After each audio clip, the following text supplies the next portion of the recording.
ورسوله الكريم أما بعد أعوذ بالله من الشيطان الرجيم بسم الله الرحمن الرحيم وعاشروهن بالمعروف فإن كرهتموهن فعسى أن تكرهوا شيئا ويجعل الله فيه خيرا كثيرا قال النبي صلى الله عليه وسلم لا يفرق مؤمن مؤمنة إن كره منها خلقا رضي منها آخر أو كما قال عليه الصلاة والسلام.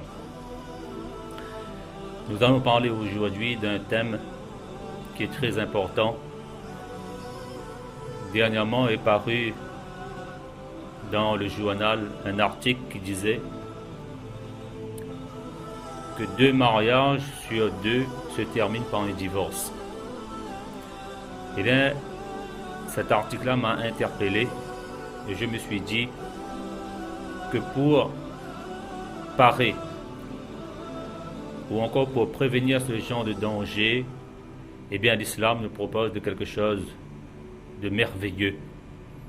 Voilà pourquoi nous avons décidé aujourd'hui de parler un peu de la vie conjugale, des différentes étapes qu'on a à franchir et quelles sont les attitudes qu'on doit adopter à chaque étape et quelles sont les conséquences des attitudes que nous allons adopter. Et toutes les étapes que nous allons parler se termineront par la lettre I-O-N, ion. Chaque étape pourrait être identifiée par des termes qui terminent par ion, dans l'espoir que, Inch'Allah, lorsqu'on va surmonter ces étapes, eh bien, cela nous amènera à l'union et non pas à la désunion. Lorsqu'un homme se marie avec une femme, ou une femme se marie avec un homme, et lorsqu'on forme un couple, eh bien, au début du mariage, eh bien, on aperçoit comme s'il y a une sorte de fusion. Ça, c'est la première étape de la vie conjugale.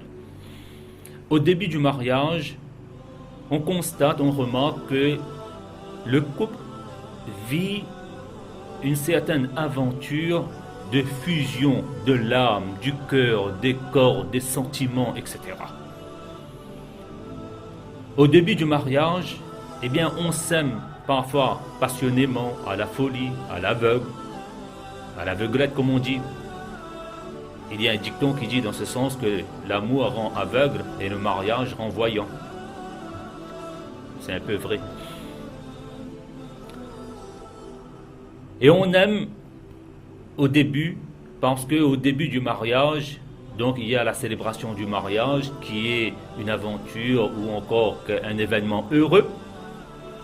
Et puis, il y a la noce, la nuit de noces, puis il y a le repas de noces, et puis il y a le voyage de noces, et je ne sais combien encore noces. Voilà pourquoi on a l'impression au début du mariage, comme s'il y a une totale fusion, union dans le couple, parce qu'on s'aime passionnément, exactement, je veux dire, comme Majnoun et Layla. Dans le monde occidental, on a l'habitude de dire Roméo et Juliette. Mais là, on vit dans la réalité, même pas dans un film. Tout a l'air bon, on est comme sur un petit nuage. Quelqu'un me disait au début de la vie conjugale, on est même plus haut qu'un nuage. Tout a l'air beau parce que tout nouveau est beau. Et tout beau est nouveau. Mais lorsqu'on est en voyage de noces, au début du mariage, etc., on n'a pas les soucis de la vie réelle. On est loin de faire des courses. Parce que tout arrive sur notre lit, que ce soit le petit déjeuner, le dîner, dans notre lit, tout est servi parce qu'on est dans l'hôtel, etc. On n'a pas des courses à faire, on n'a pas des soucis, on n'a pas à aller travailler, etc. Tout ça. Mais tout paraît extraordinaire, comme si on était en train de rêver nos rêves. de vivre même, pardon, de vivre nos rêves. Mais lorsque tous ces noces sont terminées, on retourne à la réalité de la vie et on commence à vivre, eh bien on arrive aux deuxième étape de la vie conjugale qu'on appelle la différenciation. C'est-à-dire, chacun des deux membres qui forment donc le couple finit par remarquer et par s'apercevoir que l'autre est différent de lui. Il y a beaucoup de différences. Différences au niveau des goûts, au niveau d'appréciation, de jugement, de décision, d'avis, de couleur. On n'a pas la même façon de voir les choses, on n'a pas le même sentiment, la même dose de sentiments l'un pour l'autre, etc. Parce que chacun vient avec ses bonnes ou ses mauvaises habitudes en fonction de l'éducation qu'il a eue dans le noyau familial. Et là, c'est une étape parfois douloureuse. Parce que au début, lorsqu'il y avait la fusion, c'était le charme de la découverte. Mais là, c'est la chaleur de la découverte. On finit par comprendre que la personne-là est différente de moi. Et il y a beaucoup de personnes, malheureusement, lorsqu'arrive ce cap à franchir, qui est une étape douloureuse, comme on vient de dire, eh bien là, ils font mauvaise route et ils font fausse route. En voyant toutes ces différences qu'il y a entre l'un et l'autre, eh bien, qu'est-ce qu'ils font? Ils considèrent cette différence-là comme étant une opposition. Et là, le couple donc claque la porte et puis c'est terminé. Dernièrement même, j'ai dit dans un livre que dans tel pays, il y a eu un divorce entre un couple. Si vous regardez pour quel motif, c'est à en rire, c'est tellement rigolo. Mais malheureusement, que l'homme il avait l'habitude de brosser ses dents dans le l'évier de la cuisine. Et la femme avait l'habitude de lui dire que non, il ne faut pas se brosser les dents à cet endroit-là. Il y a une salle de bain, il y a un lavabo dans la salle de bain. Tu te brosses les dents à cet endroit, dans cette pièce-là, et non pas dans la cuisine. Et à partir de là, donc, il y a eu opposition, il y a eu hostilité, il y a eu des disputes, etc. Et on est arrivé au divorce pour une brosse à dents et rien d'autre. Ça, c'était sûrement la mauvaise habitude. Il fallait aller avec beaucoup de diplomatie, essayer de faire comprendre. Vous savez, lorsque les parents ont donné parfois des mauvaises habitudes, ou bien l'enfant a pris des mauvaises habitudes et n'a pas été réprimandé, n'a pas été corrigé par les parents, alors à ce moment-là, ça reste. Il y a des choses à corriger, il y a des choses extraordinaires qu'on peut en profiter avec notre conjoint. Eh bien bref, lorsqu'on voit que l'autre est différent de nous, on finit par claquer la porte, on ferme, on dit que voilà, comme on est opposés l'un à l'autre, alors à ce moment-là, c'est la séparation. On arrive donc de la fusion, on est arrivé à la différenciation, de la différenciation, on est arrivé à l'opposition, et à l'opposition, on est arrivé à la séparation, donc ce qui signifie échec donc, de la vie conjugale et du couple, donc ça débouche au malheur. La mauvaise route ou la fausse route est très courte. Mais par contre, si on voudrait prendre la bonne route, après la fusion, lorsqu'on arrive à l'étape de la différenciation, qui est une étape douloureuse comme on vient de dire, parce qu'on découvre que l'autre est différent de nous, mais lorsqu'on aperçoit ça, on arrive au stade de la compréhension. On ne considère pas ces différences qu'il y a entre le couple comme étant des oppositions. Non. On essaye de comprendre. Parce qu'il y a des différences qui sont naturelles. Parce que lorsqu'on se marie, on se marie avec une femme, si c'est un homme. Si c'est une femme, femme va se marier avec un homme. Et l'homme est l'homme, la femme est la femme. Même si on nous parle beaucoup de l'égalité entre l'homme et la femme, l'égalité en droit et en devoir, mais jamais dans des choses naturelles. L'homme restera là. L'homme et la femme restera la femme. Et ce ne serait pas bien sûr dans les choses naturelles, on devient égal. Ce n'est pas bien. Et le prophète sallallahu alayhi wa sallam nous a dit, un homme qui cherche à devenir une femme qui cherche à devenir un homme, ce n'est pas bien en islam. Chasser le naturel, il revient au galop. Si on finit par se dire que voilà, c'est tout à fait normal que mon conjoint est différent de moi concernant ses goûts, concernant ses appréciations, ses jugements, ses décisions, son avis, parfois on est en désaccord, c'est tout à fait normal parce que je suis homme et elle est femme. Dès à l'origine même, l'homme a été créé à partir de la terre et la femme a été créée à partir de la chair, à partir de l'homme, de la côte gauche de Adam alayhi salatu wa salam, la femme a été créée juste au-dessous du cœur, là où bat la vie, là où siège l'amour, là où règne la foi. Donc dès notre origine, même on est différents l'un à l'autre. C'est tout à fait normal qu'on n'aura pas la même façon de voir, les mêmes goûts, les mêmes couleurs, etc. Donc si après avoir constaté qu'on est différents l'un à l'autre, on arrive à comprendre cela, que c'est quelque chose de naturel, alors à ce moment-là, on va franchir cette étape de la compréhension à arriver à l'acceptation. On va finir par accepter qu'on est différents l'un à l'autre. Et là, c'est merveilleux. Parce que vous savez, le désaccord dans un couple, ça peut arriver. Même chez les grands. On regarde, et les grands des grands, entre le prophète sallallahu alayhi wa sallam et Aïcha radiyallahu ta'ala anha, parfois il arrivait des petits désaccords, des petits différends. Ça peut arriver dans un couple, on est homme et femme, et je peux qu'on n'arrive pas à se comprendre l'un à l'autre. Le prophète sallallahu alayhi wa sallam n'avait-il pas cette habitude de dire à Aïcha radiyallahu ta'ala anha que je sais quand tu es contente de moi et je sais quand tu es fâché contre moi.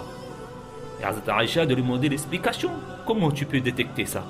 Et le prophète sallallahu alayhi wa sallam de dire que lorsque tu es content de moi, alors tu dis par le Dieu de Muhammad, j'ai fait telle chose, je n'ai pas fait telle chose. Mais quand tu es en colère contre moi, tu es fâché contre moi, et bien tu dis par le Dieu de Ibrahim, j'ai fait telle chose, je n'ai pas fait telle chose. Et regardez la réponse de Aïcha radiyallahu ta'ala anha qui dit dans ce sens que Ya Rasulallah, au moment où je suis en colère contre toi, alors à ce moment-là, je ne fais que bouder ton nom, mais ton amour, ton amitié est toujours dans mon cœur. Même chez les grands, il peut y avoir donc de désaccords dans la façon de voir les choses, etc. Parfois on est de bonne humeur, parfois on est de mauvaise humeur, etc. Il se peut que dans un couple, on n'est pas d'accord sur une chose. Et plus il y a d'opinions, plus c'est mieux. Il vaut mieux avoir deux opinions qu'une seule opinion. Parfois, la divergence d'opinion, ça enrichit, ça n'appauvrit pas. Tel était le cas de notre imam Abu Hanifa rahmatullah alayh. Il lui arrivait parfois, dans une journée, de changer d'avis, de fatwa. Lorsque ses propres élèves, Imam Muhammad et Imam Abu Yusuf, attiraient son attention que voilà, il avait mal compris telle chose, il avait mal déduit telle ou telle chose, tel masla à partir de tel hadith ou bien à partir de tel verset du Coran, Imam Abu Hanifa, eh bien, ne considérait cela pas comme une honte de revenir sur son avis et de changer d'avis. Eh bien, dans un couple aussi, parfois, il peut y avoir des désaccords. Mais à chacun d'entre nous de s'entendre et de regarder l'argument et la preuve de plus et lequel des arguments et des preuves sont plus pertinentes. Et une fois qu'on voit que l'autre il a raison, eh bien on change d'avis, mais il n'y a pas de problème là-dedans. Bref, de la fusion, lorsqu'on arrive à l'étape de la différenciation, eh bien il faut arriver au cap de la compréhension. Une fois qu'on a compris que ce sont des différences naturelles et qu'on ne pourra pas changer grand-chose, eh bien alors à ce moment-là, on finit par arriver au stade de l'acceptation. Et lorsqu'on accepte, alors à ce moment-là, on finit par considérer les différences qu'il y a entre nous comme étant des complémentarités et non pas des oppositions. Parce que chaque personne arrive avec ses qualités et ses défauts. Il faut comprendre que dans le couple, eh bien, l'un complète l'autre. Il faut partir avec un esprit de complémentarité. Ce que moi je possède comme qualité, eh bien, il se peut que ces qualités-là ne se trouvent pas dans mon conjoint. Mais les qualités que mon conjoint, lui, il a, eh bien, moi je ne l'ai pas. Ainsi, je profite des qualités que lui, il a, et l'autre profite des qualités que moi, je possède.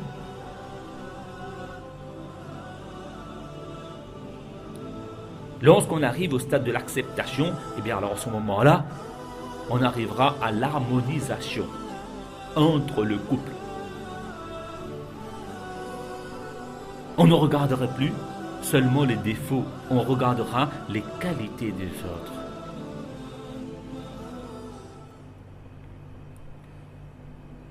Et oui, malheureusement aujourd'hui, on aime regarder les défauts des autres, comme à propos d'un grand saint de l'islam. Il était en train de marcher, accompagné de quelqu'un. Ce quelqu'un-là, il a rencontré quelqu'un d'autre. Et lorsqu'il a rencontré l'autre personne, il lui a parlé, etc. Et puis il a continué à accompagner le grand saint de l'islam, et en chemin, il dit à ce grand saint de l'islam que voilà, voyez la personne que j'ai rencontrée là, lorsque je lui ai parlé, eh bien j'ai remarqué qu'il avait des grosses dents qui étaient espacées, qui étaient devant, que ce n'était pas bien, ça donnait un aspect désagréable donc du visage de la personne. Vraiment, j'étais pas à l'aise parce que cette personne-là, il avait des mauvaises dents. Eh bien le saint de l'islam lui a dit dans ce sens que de la tête aux pieds, cette personne-là, il était au top. Il avait les cheveux bien peignés. Il avait le visage bien arrangé. Il avait une bonne tenue vestimentaire. Il était bien chaussé. Il avait une présentation agréable. Maintenant, ses dents sont espacées, etc. C'est quelque chose qui est naturel. C'est quelque chose qui est hors de sa portée. Vous vous êtes focalisé sur les défauts qui étaient naturels chez cette personne, mais vous avez oublié toutes les autres qualités qu'il y avait. Il y avait 99 qualités en cette personne, et tu n'as fait que regarder le seul défaut que cette personne avait. Malheur à toi. Et le saint de l'islam lui a donné un exemple ô combien formidable, que chacun d'entre nous pourrait l'appliquer dans notre vie quotidienne. Ce saint de l'islam, il a dit à cette personne-là, lorsque quelqu'un t'offre une rose, mais vous savez, la rose vit côte à côte avec une tige épineuse. Il y a des épines avec la rose. Mais lorsque quelqu'un t'offre une rose, est-ce que tu regardes les épines ou tu regardes la belle couleur de la rose, les pétales, son parfum, etc. Tu profites des qualités qu'il y a dans la rose. Tu ne regardes pas, tu ne te focalises pas sur les épines de cette rose-là. Eh bien, si seulement tu regardais ton prochain comme une rose, eh bien la vie serait en rose.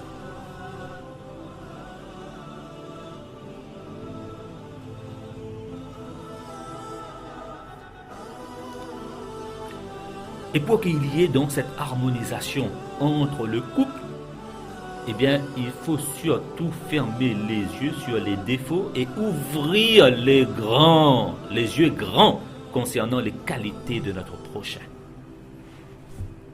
Ça, c'est un principe très important pour qu'il y ait l'harmonisation dans le couple. Un autre ingrédient très important pour l'harmonisation dans le couple, c'est quoi? C'est exprimer son amour pour son conjoint. Eh oui. Ce qui manque aujourd'hui, c'est ce qu'on n'arrive pas à exprimer notre amour. Ce qu'on a l'habitude de dire, tu sais que je t'aime. Mais dans un hadith, le prophète sallallahu alayhi wa sallam dit clairement que lorsqu'on aime quelqu'un, il faut lui dire verbalement, avec la parole, avec la langue au bout des lèvres, que je t'aime. I love you.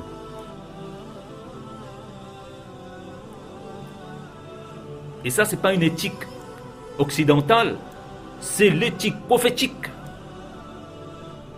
qui sort de la bouche merveilleuse de notre bien-aimé prophète Muhammad Mustafa sallallahu alayhi wa sallam. Exprimer son amour tel que le prophète sallallahu alayhi wa sallam exprimait son amour pour sa femme Hazrat Aïcha radiyallahu ta'ala anha. Une fois le prophète sallallahu alayhi wa sallam arrive et il voit Hazrat Aïcha qui est en train de s'asseoir sous la véranda. Alors de loin même Hazrat Aïcha, le prophète sallallahu alayhi wa sallam dit: oh ma gazelle, viens ici. Oh Humayra. On ne peut pas traduire, il n'y a pas le même charme, il n'y a pas la même douceur, il n'y a pas la même affection, amour qu'il y a dans ce mot arabe, dans cette expression arabe. Bon, on va essayer de dire, c'est comme si on dit oh ma gazelle, je ne sais pas moi, oh ma lionne, bien je ne sais pas. Bon, une expression similaire donc, qui voulait montrer toute son affection pour Hazrat Aïcha radiyallahu ta'ala anha. Et Hazrat Aïcha au même moment était en train de boire dans un verre d'eau. Et le prophète sallallahu alayhi wa sallam s'approche d'Hazrat Aïcha et dit à Hazrat Aïcha: ne bois pas tout le verre, laisse un peu d'eau dans le verre pour moi. Hazrat Aïcha laisse un peu d'eau dans le verre et le prophète sallallahu alayhi wa sallam, au moment où il va placer le verre à sa bouche, il demande à Hazrat Aïcha: Aïcha, où est-ce que tu avais mis ta lèvre pour boire de ce verre-là? Et Hazrat Aïcha lui indique avec le doigt, c'est à cet endroit-là. Et le prophète sallam remet sa lèvre à l'endroit où Hazrat Aïcha avait posé sa lèvre sur le bout du verre pour boire le restant de Hazrat Aïcha radiyallahu ta'ala anha. Ça, c'est une expression d'amour. Le prophète sallallahu alayhi wa sallam nous a-t-il pas dit que lorsqu'on est en train de manger, alors à ce moment-là, la bouchée de manger qu'on porte à la bouche de notre conjoint est considérée comme une charité, est considérée comme une aumône. Ce n'est pas en vain. On gagne le cœur de notre prochain ici et on est récompensé dans l'akhirat. Que de meilleur. Donc, un élément fondamental pour l'harmonisation dans le couple, c'est exprimer son amour. Et là, on a l'habitude de dire, et c'est un peu vrai, parce qu'on ne détient pas la science absolue. Voilà pourquoi on est obligé de dire c'est un peu vrai. Eh bien, les hommes se montrent avares dans cette expression d'amour. Parfois, c'est toujours la femme qui demande: est-ce que tu m'aimes, et l'homme qui répond: est-ce que tu ne sais pas que je t'aime? Deuxième élément important, nous dit le prophète sallallahu alayhi wa sallam, c'est d'avoir une apparence présentable. Une bonne apparence. Alors là aussi, ça fait beaucoup de défauts aujourd'hui. Lorsqu'on est marié, c'est à ce moment-là qu'on néglige notre apparence physique, vestimentaire. On ne se peine plus. On est dégradé. Alors que lorsqu'on s'est marié, c'est à ce moment-là qu'il faut montrer tout son charme, toute sa beauté, toute sa bonne apparence à notre conjoint, lui plaire, lui soit agréable. Vous savez, un hadith dans lequel le prophète sallallahu alayhi wa sallam, lorsqu'il a dit cette belle phrase: Inna Allah jamil yuhibbul jamal, qu'Allah ta'ala il est beau et il aime la beauté. En quelle occasion le prophète sallallahu alayhi wa sallam a-t-il prononcé cette phrase? Dans quel contexte? Eh bien, c'est à propos de l'apparence. Il y a une personne qui vient voir le prophète sallallahu alayhi wa sallam qui lui dit dans ce sens que Ya Rasulallah, est-ce que c'est une personne, il est bien peigné, il est bien chaussé, il est bien habillé? Est-ce que c'est de l'orgueil? Alors le prophète sallallahu alayhi wa sallam il a dit dans ce sens que pas du tout, c'est pas de l'orgueil ça. Et là, pour appuyer son opinion et son avis, le prophète sallallahu alayhi wa sallam a cité ce hadith-là: Inna Allah jamil yuhibbul jamal, qu'Allah ta'ala il est beau, il aime la beauté.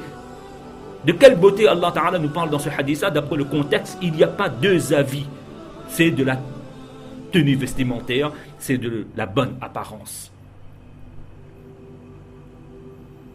Donc il faut soigner son apparence une fois qu'on est marié pour être agréable. Et là je dirais une vérité, que malheureusement il y a une très grande négligence dans la tenue et la bonne apparence de la part des femmes à l'intérieur de la maison. Allahu Akbar. On ressemble à une bonne. Et lorsqu'on sort de la maison, c'est la princesse. Blanche-Neige. Eh bien, qu'est-ce qui se passe? On est à l'intérieur de la maison. Alors à ce moment-là, lorsqu'on part vers la société, on voudrait avoir une bonne présentation, une bonne apparence. Et lorsque le mari rentre chez lui, alors à ce moment-là, qu'est-ce qu'elle voit? Il y a encore la blouse d'hier soir. Il y a encore les cheveux mal peignés. On n'a pas pris le temps même de recevoir notre conjoint comme il le fallait. Il y a une personne, une fois qui s'est présentée dans la masjid du prophète sallallahu alayhi wa sallam, et il avait les cheveux mal peignés, la barbe qui était un peu éparpillée, etc. Les vêtements qui n'étaient pas corrects. Alors vous savez, de loin même, le prophète sallallahu alayhi wa sallam, il a fait signe de ses mains à cette personne-là qu'avant de venir en public comme ça, en société, eh bien, il serait bien que tu arranges un peu tes cheveux, ta barbe, un peu ta tenue, etc.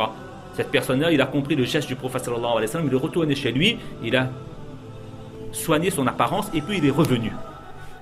Lorsqu'il est revenu, vous savez qu'est-ce que le prophète sallallahu alayhi wa sallam il a dit? Le prophète sallallahu alayhi wa sallam a dit ensemble, ah là c'est mieux pour chacun d'entre nous de venir en société, de se présenter devant quelqu'un qu'on aime, qui nous est cher, avec une belle apparence, que de venir comme tu l'étais auparavant. C'était l'apparence démoniaque, satanique, a dit le prophète sallallahu alayhi wa sallam. La négligence de l'apparence et de la beauté physique a été qualifiée de démoniaque, satanique de la part du prophète sallallahu alayhi wa sallam. Et un musulman, il n'a pas le choix que de soigner son apparence durant les 24 heures. Pourquoi? Parce que dans le verset du Coran, Allah tabaraka wa ta'ala dit en sens khudhu zinatakum 'inda kulli masjidin. Prenez soin de votre apparence, soyez beau, soyez présentable en quelque sorte, parce que vous devez vous rendre 5 fois par jour sur votre musalla pour accomplir la prière.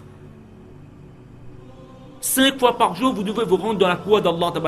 Un musulman et une musulmane n'a jamais le droit de négliger son apparence physique, vestimentaire ou autre. Pourquoi? Parce qu'on doit se rendre dans la cour d'Allah subhanahu wa ta'ala. Et vous savez bien qu'on n'a pas le droit de prier Allah, de faire la salat avec un vêtement, où on vient avec les cheveux qui sont mal peignés, etc. Il n'y a pas une apparence, il n'y a pas une beauté physique lorsqu'on se présente devant Allah subhanahu wa ta'ala. C'est makrou de faire la salat avec un vêtement qu'on n'aimerait pas sortir de la société. Et puis lorsqu'Allah tabaraka wa ta'ala nous parle de l'homme et de la femme dans le Coran, qu'est-ce qu'il dit? Allah tabaraka wa ta'ala est celui qui a créé les choses avec une beauté extraordinaire. Donc gardons cette beauté avec laquelle Allah tabaraka wa ta'ala nous a créé, fi ahsani taqwim. Allah ta'ala fait les éloges de l'être humain en disant que j'ai créé l'être humain avec la plus belle forme. Mais gardons cette apparence qui est belle durant notre journée et notre 24 heures. Et dernièrement, j'ai trouvé un hadith dans le livre de Tabrani qui dit dans ce sens que avant qu'Allah tabaraka wa ta'ala désigne quelqu'un comme prophète, choisit quelqu'un comme prophète, eh bien Allah ta'ala regarde si dans cette personne-là il y a 24 qualités.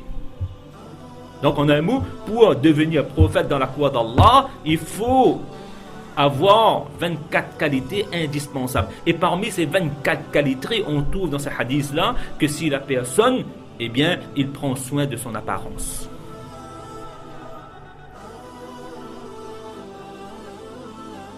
Eh oui. Est-ce qu'il prend soin de son apparence? Et là, Allah tabaraka wa ta'ala lui accorde. Donc, pour qu'il y ait une harmonisation dans nos couples, dans notre vie conjugale, il faudra qu'on donne de l'importance à cet aspect des choses, la belle apparence, et entretenir donc notre beauté physique, parce qu'on en aura besoin pendant toute la vie. Un autre ingrédient très important, c'est quoi? Et ce qui fait défaut beaucoup, et qui est le résultat qu'on vient de voir dans les annales, que deux mariages, sur 2 mariages, il y a toujours une séparation. Eh bien, c'est qu'il y a très peu de patience. C'est une qualité extraordinaire. Comme on vient de faire comprendre là, lorsqu'on arrive au stade de la différenciation, on remarque que l'autre n'est pas comme nous. Alors à ce moment-là, il faudra un lot de patience, et le gros lot même de patience pour pouvoir vivre de façon harmonieuse avec notre conjoint.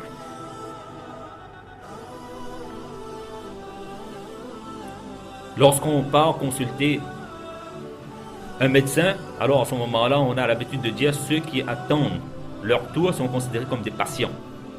Si on pourrait changer cette étiquette-là et mettre sur le front de chaque marié que dorénavant, tu t'appelles patient. Pas seulement que tu te trouves dans la salle d'attente d'un médecin, mais pendant toute ta vie conjugale, si tu te portes patient, eh bien tu récolteras les bons fruits. Il ne suffit pas d'être patient seulement dans la salle du médecin, il faut être patient pendant toute notre vie conjugale. Et oui, il y a le récit de cette femme une fois, qu'un homme s'est marié avec une belle femme. L'homme lui-même n'était pas trop beau, mais par la grâce d'Allah, donc il a eu une très belle femme qui était dans son destin. La femme vraiment était très belle par rapport à la beauté de l'homme. Eh bien, un beau jour, le mari est en train d'admirer la beauté de sa femme et il est vraiment joyeux, il est vraiment heureux, il est comme en état d'extase devant la beauté de sa femme. Eh bien, sa femme aussi est contente et sa femme lui dit une parole. Elle lui dit, écoute, nous deux, mari et femme, nous sommes des habitants du paradis. Eh bien, l'homme, il est un peu étonné. Il dit à sa femme, comment tu oses de dire une chose pareille, que nous deux, nous sommes habitants du paradis?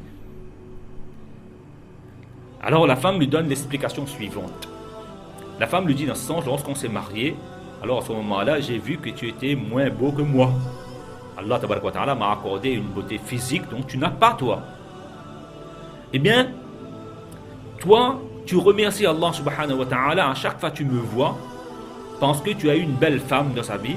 Eh bien, à chaque fois que tu te montres reconnaissant envers Allah subhanahu wa ta'ala, tu ne cesses de remercier Allah subhanahu wa ta'ala. Grâce à cette reconnaissance à l'égard d'Allah, eh bien Allah ta'ala te donnera le paradis. Mais moi, comme tu es moins beau, eh bien moi, qu'est-ce que je fais? Je fais preuve de patience.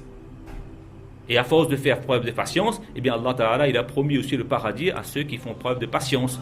Donc toi, tu gagneras le paradis par ta reconnaissance, et moi je gagnerai le paradis par ta patience, parce que je supporte quelqu'un qui est moins beau que moi. Et nous irons tous deux, Inch'Allah, dans le paradis. Et là-bas, on pourra avoir la physionomie qu'on veut, le visage qu'on veut et la beauté qu'on voudra. Vous voyez, dans une vie conjugale, on ne peut pas tout avoir aussi. On ne peut pas tout avoir. Voilà pourquoi on a l'habitude de dire une chose qui est très très importante, c'est quoi? C'est que dans beaucoup de couples aujourd'hui, on a remplacé l'argent par l'amour. Même si ces deux mots commencent par la lettre A. Mais il y a une grande différence entre l'argent. L'argent contribue au bonheur, mais ne fait pas le bonheur. C'est l'amour qui fait le bonheur. Il m'arrive parfois de recevoir des couples qui sont en bise-bise.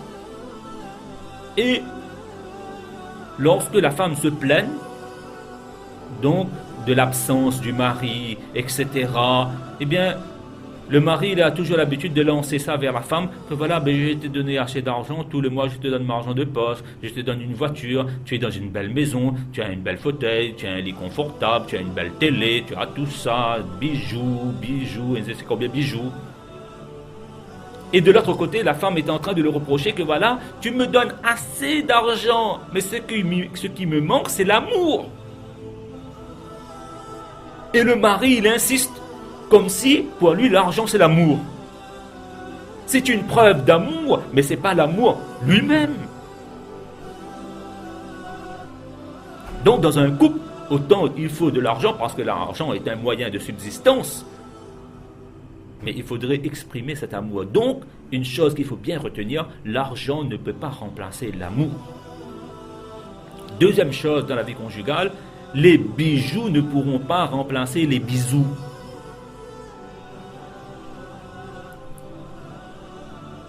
Comme dans un couple, quelqu'un me disait une fois que lorsque mon mari me donne un bijou, alors à ce moment-là, je suis content.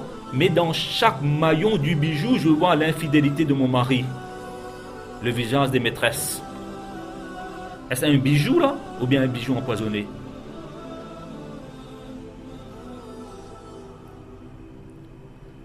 Et on croit que les promenades en calèche vont remplacer les caresses. Pas du tout.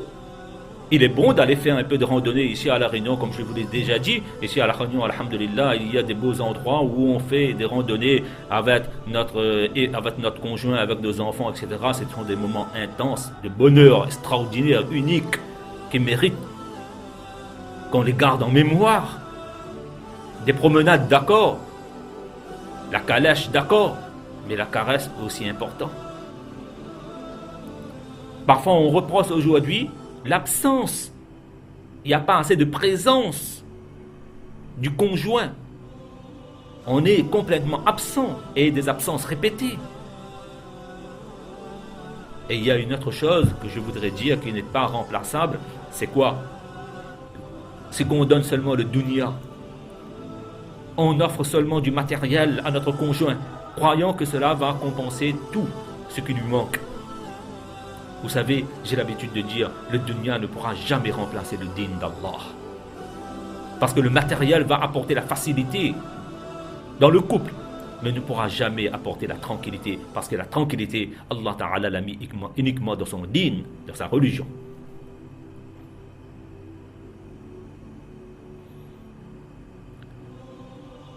Et il y a un grand saint de l'islam qui a dit cette phrase, oh combien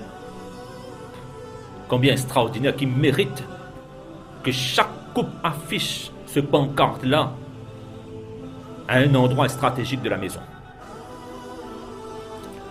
Il disait dans ce sens qu'une maison peut être construite par les mains humaines, mais un foyer ne peut être fondé que par le cœur humain. Une maison, une belle villa, il suffit d'avoir un peu d'argent et de demander un peu des ouvriers à nous fabriquer, à nous construire une belle maison, une belle villa, eh bien, ça se réalisera. Mais la vie conjugale, une famille qu'on veut fonder et un foyer qu'on veut construire, eh bien, il faudra donner du cœur. Et surtout, de l'amour. Un autre ingrédient pour qu'il y ait harmonisation dans le couple et dans la vie conjugale, que les saints de l'islam nous recommandent beaucoup, qui apparemment sont des détails, mais des détails très importants. Le prophète sallam dit, chaque fois on entre chez nous, faites assalamu alaykum. Pas seulement au bout des lèvres, mais en comprenant la signification et le sens de cette formule, ô combien importante, merveilleuse, fantastique. Lorsqu'on dit assalamu alaykum, on entre dans la maison avec la paix et non pas avec l'épée. On dit verbalement que là, je rentre dans la maison pour vous apporter la paix. Donc on va rentrer avec la bonne humeur, avec le sourire aux lèvres. Voilà pourquoi le prophète sallallahu alayhi wa sallam nous demande que lorsqu'on rentre dans la maison, eh bien n'oubliez pas de faire assalamu alaykum. Ça va renforcer le lien qui existe, lien d'amitié, lien d'amour qui existe entre le couple. Deuxième chose que le prophète sallallahu alayhi wa sallam nous demande, que lorsqu'on entre dans la maison, que ce soit avec le sourire. Eh oui, d'entrer avec le sourire. Je ne sais pas s'il y a un problème ici à La Réunion, que ce soit côté commerçant ou bien que ce soit des personnes qui ont des professions libérales, etc. Ils ont tellement ri dans la journée, lorsqu'ils rentrent chez eux, ils ont perdu même le sourire. On a ri, comme il y a un grand savant de l'islam qui disait dans ce sens, il disait très bien, Il disait dans ce sens que si seulement aujourd'hui dans le couple, chaque conjoint parlait avec son prochain, avec son partenaire, exactement comme il a l'habitude de parler avec son voisin, ou bien avec son client, eh bien tous les couples seraient heureux.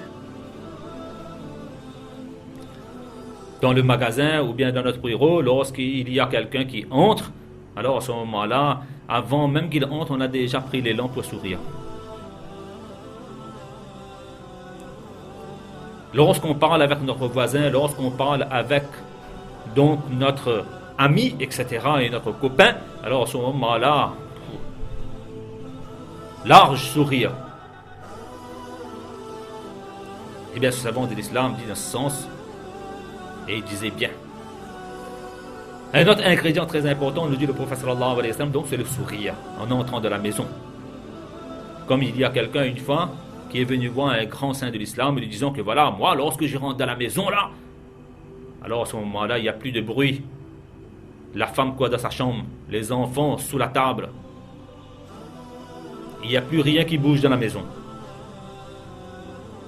Eh bien, le saint de l'islam l'a pris et il a dit que entre en tant qu'être humain, n'entre pas comme un animal dans ta maison. Tu n'es pas lion, tu es humain. Tu n'es pas un panthère, tu n'es pas un tigre. Entre comme un être humain, non pas comme une bête féroce chez toi. Que lorsque tu entres, eh bien ton conjoint est prêt à venir t'accueillir chaleureusement. Que tes enfants arrivent devant toi pour te donner des bisous, pour te montrer tout son amour.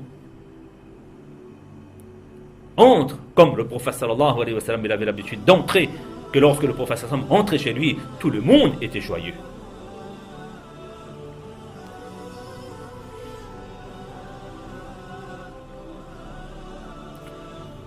Et une autre chose que le prophète sallallahu alayhi wa sallam dit dans les hadiths, pour entretenir donc l'amour, toujours, il disait d'offrir des cadeaux mutuellement. Là, comme nous l'avons déjà dit, ce n'est pas le contenu du cadeau qui compte.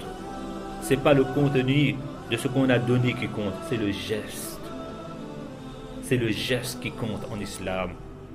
Chaque fois on reçoit un cadeau, un présent de la personne qui nous aime, bien alors à ce moment-là on doit se dire qu'il m'a offert quelque chose. Je ne regarde même pas à l'intérieur. Voilà pourquoi on a l'habitude d'offrir un cadeau qui est toujours caché sous des papiers de cadeau.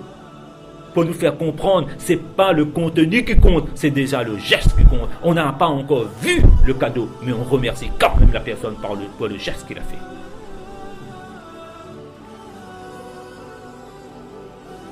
Et oui.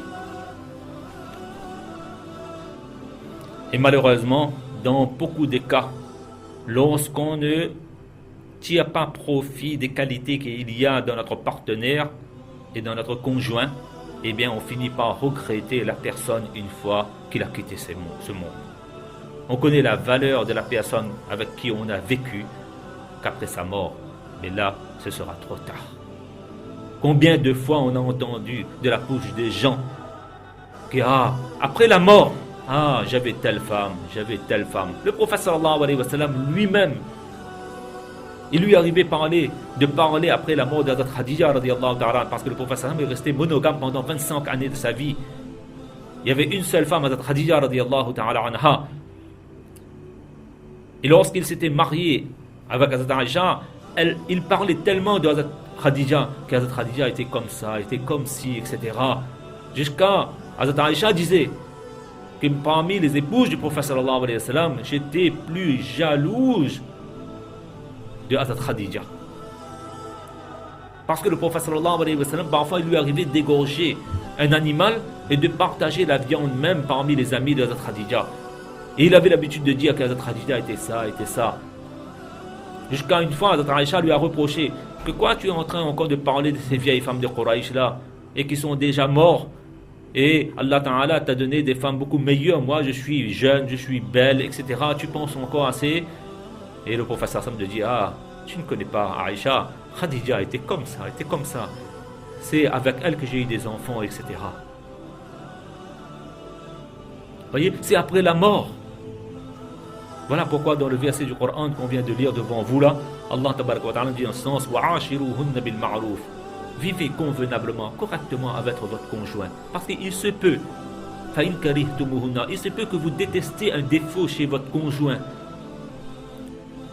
Mais si vous allez faire preuve de patience, eh bien, il se peut que ce conjoint-là va devenir un bien énorme pour vous dans un avenir proche. Et ça, on voit dans le commentaire de ce verset du Coran, les savants de l'islam disent dans ce sens que voilà, parfois on a du dégoût pour notre conjoint, parfois on n'aime pas tel défaut, etc. Mais lorsqu'on tombe malade, on est à l'hôpital, il n'y a personne pour s'occuper de nous. C'est notre conjoint même qui vient 24 heures sur 24, qui dort avec nous, qui nous donne à manger, qui nous donne le médicament et qui nous frotte et qui prend soin de nous. En un mot, lorsqu'on est malade, il n'y a plus personne même pour nous s'occuper de nous.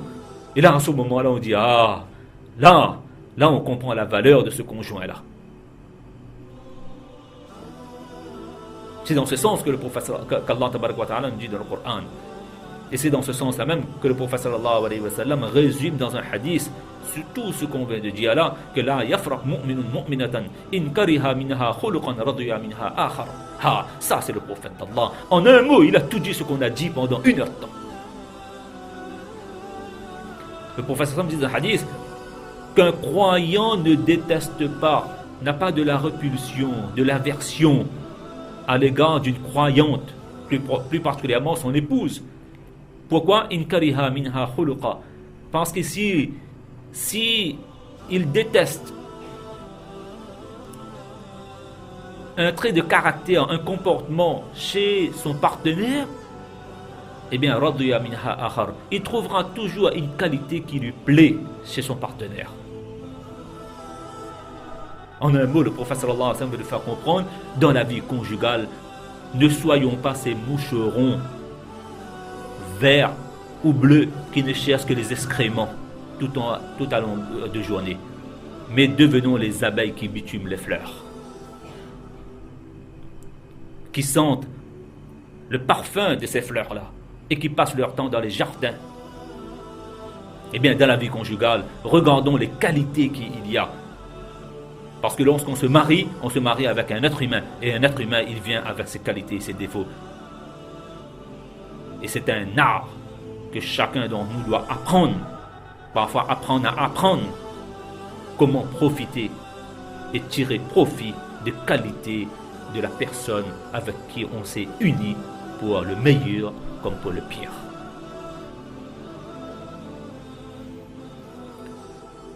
Si on va suivre tous ces conseils que le prophète sallallahu alayhi wa sallam nous a donnés, ou bien les hadiths du prophète sallallahu alayhi wa sallam, ou bien les grands saints de l'islam, eh bien alors à ce moment-là, on ne connaîtra que la joie, que la gaieté de notre vie conjugale. Qu'Allah tabaraka wa ta'ala fasse que l'année chrétienne va se terminer. On a déjà entamé l'année islamique. Qu'Allah tabaraka wa ta'ala fasse que nous entamons cette nouvelle année avec beaucoup plus d'amour, beaucoup plus d'harmonisation, de compréhension, d'acceptation à l'égard donc de notre conjoint, et qu'Allah tabaraka wa ta'ala fasse que toutes les coupes débouchent à la réussite et au bonheur. Wa akhiru da'wana anil hamdulillahi rabbil alamin.